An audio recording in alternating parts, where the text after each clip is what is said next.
Aujourd'hui, les petites filles sont beaucoup plus attirées par les poupées et les garçons par les voitures. Mais c'est vrai que nous aussi, en tant que parents, selon que l'on croit que l'enfant est fille ou garçon, il y a eu des études, on montrait un bébé et on disait aux adultes c'est une fille ou c'est un garçon. Eh bien, l'adulte va utiliser des jouets différents pour interagir avec l'enfant. Donc oui, spontanément, nous, on va plus favoriser le jeu de la poupée avec la fille et le jeu des voitures avec les garçons. Mais c'est aussi parce que la poupée baigneur représente le bébé, et c'est vrai que pendant des siècles, et encore aujourd'hui, c'est majoritairement les mères qui s'occupent des bébés. Donc c'est normal que la petite fille va s'identifier aux parents de même sexe et réclamer un bébé. Pendant longtemps, c'était que les pères qui conduisaient les voitures, donc le garçon va demander la voiture. Maintenant, les choses évoluent, et le garçon s'intéresse tout à fait aux poupées, surtout s'il a un petit frère ou une petite sœur, surtout si son père s'occupe de lui, surtout si évidemment la poupée est un garçon et non pas une fille. Donc là, il va jouer à la poupée, mais pas avec le même imaginaire que la petite fille. Mais c'est vrai qu'il y a encore des réticences. Aujourd'hui, on n'hésite pas à offrir une voiture à une petite fille, on hésitera beaucoup plus à offrir une poupée à un petit garçon, sauf s'il le réclame. Et puis, après, il y a la question de la motricité. C'est vrai que du fait de l'influence hormonale, les garçons ont beaucoup plus d'énergie, doivent faire plus d'efforts, j'allais dire, pour contrôler leur énergie motrice.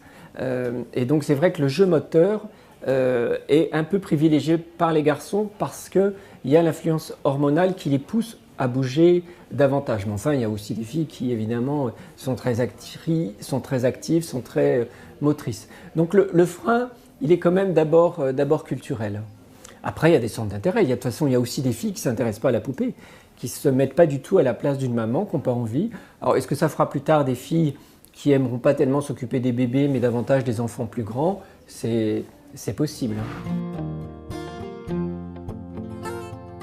Il n'y a pas à s'inquiéter si l'enfant joue, avec quoi que ce soit. Ce qui est inquiétant, c'est que l'enfant ne joue pas, surtout quand il s'agit de jeux symboliques. Un enfant autiste, malheureusement, ne jouera ni à la voiture, ni à la poupée, mais jouera avec des objets qui ne sont pas du tout destinés à être des jouets. Donc que l'enfant joue à la voiture ou à la poupée, peu importe, mais nous, en tant que parents, ce qui est important, c'est de développer ses centres d'intérêt et ses champs de compétences. Donc à partir du moment où l'enfant ne réclame que des poupées, on lui achète des poupées, mais on va aussi lui acheter autre chose qu'il ne réclame pas, mais qui pourrait aussi l'intéresser. C'est-à-dire qu'il faut toujours proposer des choses à l'enfant qu'il ne réclame pas forcément. On lui donne ce qu'il réclame, mais on lui propose aussi autre chose. Pour qu'il se sente autorisé à jouer à différentes choses. Moi, je pensais à deux petits garçons, par exemple, que j'avais suivis. Il y en avait un qui était vraiment que dans les jouets de garçons, ballon, voiture, et l'autre, son jumeau, que dans les jouets de filles, paillettes, poupées, etc. Et moi, quand j'ai reçu ce petit garçon, parce que les parents étaient inquiets parce qu'il voulait devenir fille, je lui ai en fait résumé, je lui ai expliqué qu'il n'avait pas besoin de devenir fille pour jouer à ces jeux-là. Qu'en tant que garçon, il avait le droit d'y jouer, mais il n'était pas obligé de ne jouer qu'à ces jeux-là sous prétexte que son frère jouait à d'autres jeux. Et donc il a compris et il s'est intéressé à d'autres choses. Il a continué de jouer à la poupée, mais il s'est intéressé ensuite aux voitures, aux ballons.